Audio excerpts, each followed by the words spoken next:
Hey guys, welcome back to another lesson in the After Effects course from videoschoolonline.com. Today let's continue talking about the timeline. Last time we talked a little bit about the basic functions and edits you can make using this drop-down menu in the timeline when you add layers to your composition. But there are so many other little buttons and things that you want to be aware of. So going from left to right, basically you have this eyeball that turns on and off a layer. This circle one, it solos a layer, so if you have a bunch of layers but you only want to pay attention to one, you can turn on the solo layer and solo layer. Lock, this lock will lock a layer so you can't make any changes to it. That's often helpful.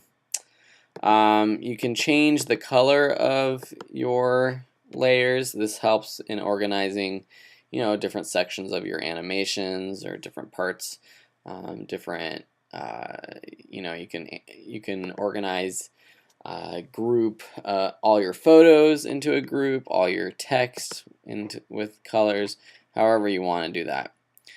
You have your layer name.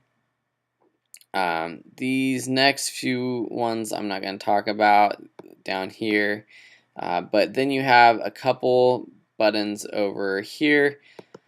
You have a blur function, a motion blur option that you can check on and off, and this turns on motion blur when you're animating, and this makes your animations look a little bit more natural. You have this 3D cube, and this turns your layer into a 3D layer, and we have a whole chapter about that. Parenting, again, we'll talk about that in the future, but basically you can lock a layer to another layer. So basically, if you parent this sidewalk layer to the brick wall layer, whatever you do to the brick wall layer, you will do to the sidewalk layer. So say I want to change the scale. See how the sidewalk layer is locked to the brick wall layer. If you do this toggle switches modes button down here, you'll come up with some more options. This blending mode button will bring up all sorts of blending modes, and these are really fun to play with. We'll talk about those more. It's basically different ways that your layers blend with each other. So for example, we have a vivid color, classic difference. It makes different effects for when you have layers overlapping each other.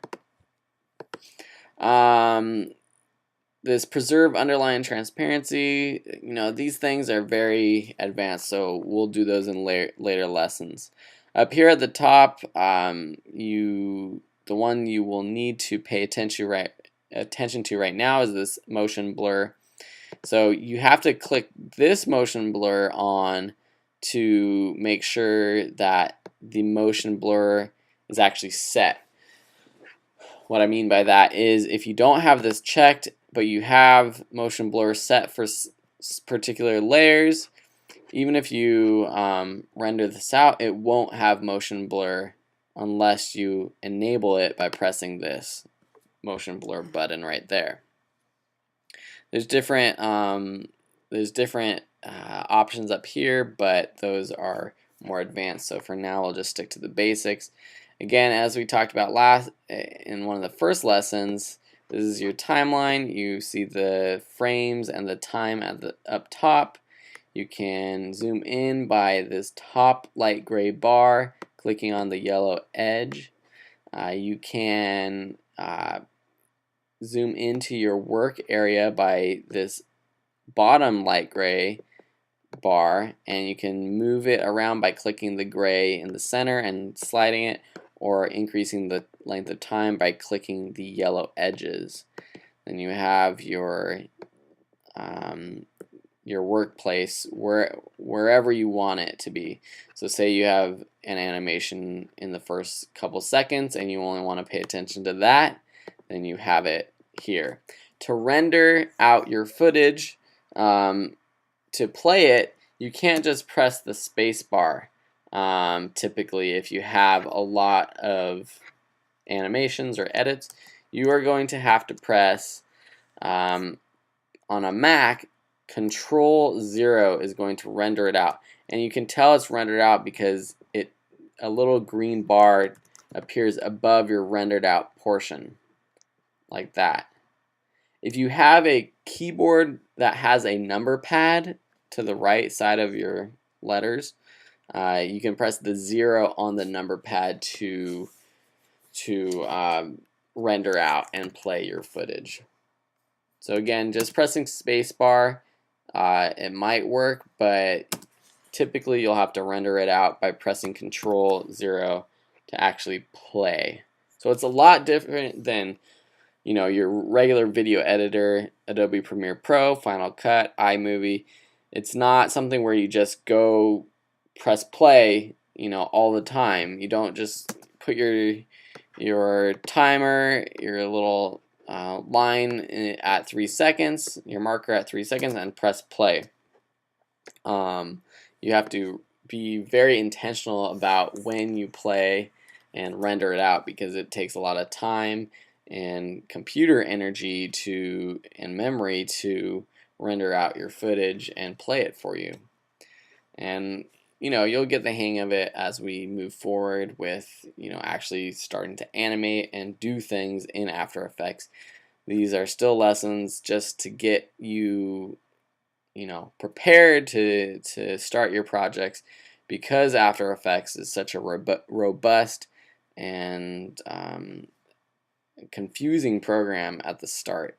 But once you get the hang of it, you're going to love it, and you're going to be able to make some awesome stuff with it. So that's all I want to talk to you for now about the timeline. And finally, we're going to start getting into actually animating and doing what After Effects does in the next few lessons. So I hope you enjoyed this one, and if you have any questions, you can always contact me at videoschoolonline.com, or just message me through the course page or in the comments section. Thank you for watching, and I'll see you next time. Have a great one.